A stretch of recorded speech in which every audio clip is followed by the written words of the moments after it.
So, if you guys remember, we left it on a cliffhanger, right? Who can tell me what happened?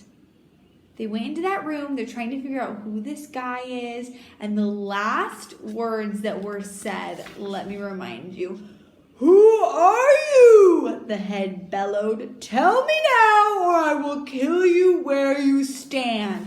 Just so you guys know how intense this is, it's in capitalized letters. This thing, whatever it is not playing around. So here we go to chapter 7 in our exciting time. I didn't even say what the book was, but you guys remember, right? It's the Sisters Grimm, the Fairy Tale Detectives. There we go, by Michael Buckley. Here we go. Let's see what happens next.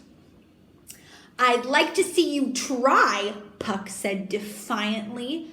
A 6-foot circle of fire snaked around the group, trapping them inside. The flames licked at the pots and pans that the children had hoped would act as armor, and managed to scorch Sabrina's hand. She pulled it close to her and rubbed the painful burn. "I will roast the flesh from your bones," the face threatened. Dark gray clouds framed the bulbous head in a violent thunderstorm. Lightning crackled around the face, exploding in light and sound with every twitch of its eyebrows. "Who dares to invade my sanctuary?" Now, sanctuary is like your area. So it's like if someone came into your room without permission. Sabrina pulled Daphne close to her while Puck stepped between them and closest flame, thrusting his little sword into the wall of fire. "We're not invaders, we live here," he shouted over the roaring fire. The face cocked an eyebrow and looked at them sternly. "You're the grandchildren?" "Yes, Sabrina and Daphne," Sabrina shouted. "And Puck," Puck chimed in. Suddenly the fire puttered out, as if someone had turned a stove off. "Oh, thank goodness. I thought carnival folk had broken into the house," the head cried. "You can hardly blame me. 3 kids break into my room and they're dressed like escaped inmates from the Ferryport Landing Asylum. You may not have heard, but the whole circus clown meets crazy street vagrant looked so over." Sabrina looked down at her outfit. The torn bright blue pants, the orange sweatshirt with the monkey, the pressure cooker lid strapped to her behind. Her face flushed with embarrassment as she took off her spaghetti strainer helmet. "What are you?" Sabrina asked, regaining her composure. "I'm not a what, I'm a who," the face in the mirror croaked, looking deeply insulted. "Okay, then who are you?" Sabrina said impatiently. "Tisk, tisk, tisk. Why, I'm the seer of seers, the visionary of visionaries, the man who puts the fun in your reflection," he replied with a dramatic flourish. Sabrina looked at her sister for help. Daphne had read more fairy tales than Sabrina, but the little girl returned her sister's glance with a dumbfounded shrug. The face in the mirror frowned, sensing that the girls were far from starstruck, and in fact had no idea who he was. "I'm the magic mirror," the face snapped. "We could have guessed that you were a magic mirror," Puck muttered. "Not a magic mirror, the magic mirror. Mirror, mirror on the wall." "Oh, from Snow White?" Daphne asked. "Is there another?" the face growled. "You can call me Mirror. Your grandma told me you were coming from New York City, though she didn't tell me she was giving you a set of keys." "She didn't. Granny threw hers to us before she was carried off by a giant," Daphne explained. Mirror's eyes grew wide with astonishment. "Well, there's a sentence you don't hear every day," he chuckled. "And I suppose that you were in the midst of a rescue plan?" "They are," Puck said defensively. "I'm a villain." "So let's hear your thrilling plan," said the mirror. "We haven't got all the details worked out yet," Sabrina said, trying to make herself sound older and more mature. "You don't have a plan!" the mirror exclaimed. "We're still working on it," Sabrina muttered. "We thought there might be something up here that could help us." "Ugh, you're just like Henry," Mirror sighed, ready to jump headfirst into an adventure, hoping to come up to a plan along the way. The girls were shocked. Headfirst didn't sound like her dad at all. My dad read the labels on cans of foods before he could eat it, she thought. You knew our father? Daphne exclaimed. Knew him? I was Henry's babysitter most of the time. I saw him off to prom. I was even invited to your parents' wedding. They propped me up on my own seat. I'm a member of the family, after all. Sorry, we didn't mean to offend you, the little girl said. So you're the magic mirror. So what do you do? I can show you anything you want to see. All you have to do is ask, Mirror said proudly. What are you talking about? Sabrina asked with growing impatience. All this chatter was keeping her from acting. Who knows what this monster was doing to Granny and Mr. Canis? You got a question? I got an answer, the face bragged. All you gotta do is ask. Are Granny Relda and Mr. Canis still alive? Daphne asked. Sorry, kiddo, that's not how it works. You have to ask me the right way. Well, what's the right way? Sabrina demanded. Well, if you're going to be cranky, you can just forget it, Mirror said as he jutted his lower lip. Puck swung his caterpillar menacingly at the face, then realized what he was doing and flashed his little sword. Listen, Mirror, you tell us what we want to know or you're going to find yourself cracked and broken all over the floor. You wouldn't dare. Oh, just see if I wouldn't. Daphne tugged at Puck's arm, acting as if the diplomat from the group. She apologized to the mirror.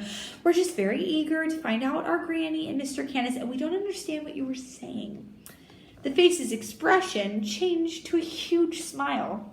Apology accepted. Now, like I was going to say before I was so rudely interrupted, he said as he eyed Sabrina disapprovingly, you have to ask your question in a special way to activate the mirror. You have to rhyme them, Daphne interrupted with a happy cry. Bingo! The little girl turned to the other two. We have to rhyme the question, like mirror, mirror on the wall, who's the fairest of them all? A blue mist filled the mirror's surface, and the face faded away, only to be replaced with the image of the most beautiful woman Sabrina had ever seen. She had black hair like Daphne's and flawless porcelain skin. She was standing in front of a classroom teaching. Every boy in the class stared at her like a lovesick puppy, and there was a stack of apples on her desk. That would be the loveliest Snow White, Mirror said. Just then all of the students got up from their seats and exited the room. When Snow White was finally alone, she tossed the apples into a garbage can and slid it under her desk. Isn't that funny? Because remember, if you've seen Snow White, she ate an apple and then she fell into a coma. So she probably doesn't eat apples anymore. Okay, how about this? Sabrina said. Mirror, mirror, in a beehive, is Granny Relda still alive? The man in the mirror's face reappeared, and he was frowning. In a beehive. All you said was it had to rhyme. You didn't say it had to make sense. Very well, said the face, and the blue mist returned. Your grandmother is alive and well, for now. Where is she? Daphne asked. One question at a time, and that one didn't rhyme anyway. Mirror, mirror, we're just kids. Can you show us where our grandma is? Puck chimed in. Sorry, that doesn't technically rhyme, the mirror argued. It's close enough, the children shouted. Mirror frowned but missed it over, and suddenly Granny and Mr. Canis appeared in the reflection. They were climbing on top of their car, which was enclosed in what could only be described as a giant bag. Mr. Canis pulled the fabric down, and the two of them looked over the edge. They were still in the giant's shirt pocket. They're alive! Daphne sighed with a huge relief as the image zoomed out to show the giant. The ugly brute was asleep, lounging against a huge rock. He's up in the mountains, Puck said. You've probably tossed kids off of that very cliff, Sabrina commented. A few. Puck agreed, making Sabrina wonder if he was serious. Look at the size of that beast. I'm going to need a bigger sword. Well, I'll come with you, Daphne said. You aren't going anywhere, the boy replied. The last thing I need is a couple girls bawling while I fight a giant. You two are staying here. What are we supposed to do while that's happening? Sabrina asked. Women's work. You can clean up that mess in the dining room. Woman's work? The girls cried. Oh, you've said it now, the mirror warned Puck. If anyone's going to go up there, it's me, Sabrina declared. I can't expect some smelly kid who lives in the woods to save my grandmother. You couldn't even push me into a pool. You stay here and keep an eye on Daphne, she commanded. Keep an eye on Daphne? Daphne repeated indignantly. I'm not staying here. She's my granny too. What you need is someone who has had experience with giants, Mir interrupted. What we need is someone who can kill a giant, Sabrina said. Ooh, like the big bad wolf, Daphne suggested. No. Someone tougher than that. I'll do it, Puck said angrily. It was obvious that the boy was offended at their lack of respect for his fighting skills. Mirror, mirror, what can we do to rescue Granny from you-know-who? Sabrina asked. The mirror misted over once again, and this time when it cleared, the children saw a man sitting in a jail cell. He had a boyish face with spiky blonde hair and big eyes. He was lying lazily on a thin, ratty cot. He got up, walked over to a small window, looked out, pulled on the bars in hopeless effort to free himself. When he found them unbendable, scowled and returned to his dingy bed. You need the help of Jack, the giant killer, Mir said as his face returned to the reflection. Jack, the giant killer? Sabrina asked. Oh, Jack and the Beanstalk, Daphne explained. He's the same guy. That guy sitting in jail has killed giants? I'm not impressed, Puck said, continuing to sulk. That's when you're like pouting. You're like sulking. Granny said he was down on his luck, Sabrina said, but I didn't think she meant that down. I guess it'll be easy to find him now. We passed the jailhouse on the way to the hospital, her sister pointed out. We don't need Jack, Puck frowned. Suddenly, Elvis barked an angry warning from downstairs. It was followed by several loud knocks at the front door. Who's that? Sabrina whispered. Mirror, mirror on the wall. One more question. I said this wrong. Let me try it again. Mirror, mirror, one question more. Who's that knocking on our door? Daphne asked. Now you're getting the hang of it, Mirror said as his face misted over. Outside the house, 2 police cars were parked in the driveway. It seems as if the local authorities have arrived. Now Hampstead's here, Sabrina said as the image revealed the fat sheriff hoisting up a new pair of pants in between angry knocks on the front door. An equally plump deputy with a thick handlebar mustache gestured for Hampstead to walk around the house, and together they did, revealing pink curly tails sticking out of the backs of their beige slacks. What do you think they are? Little piggies, right? He brought friends, Daphne said, the image blurred, then reappeared from another angle. Another equally rotund deputy with a shock of bright white hair tucked under his hat walked around the side of the house trying to find an open window. When he got to the dining room window, he placed his face against to peer into it, only to fall over backwards when Elvis lunged at him from the other side.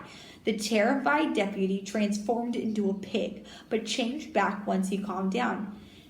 Fairport's finest Sheriff Hampstead and his dim-witted deputies, Swinehart and Borman, said Mir.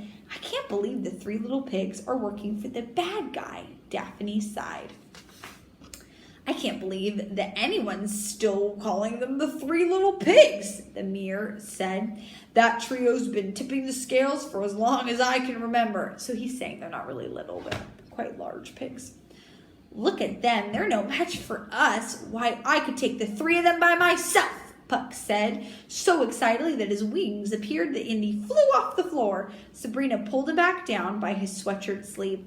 Ladies, this is the police. Open the door, the sheriff demanded through a megaphone and a tinny, amplified voice. We can stay out here all night if we have to. What do we do? Daphne asked. Nothing, they can't get in here, Puck replied. But we can't get out, we're trapped, Sabrina said, worried. What is this nonsense I'm hearing from you? Mir said. You two are Grims. Performing the impossible is what you do. Do you think your family could have survived this long with ogres and monsters running around if they couldn't find a way out of their house?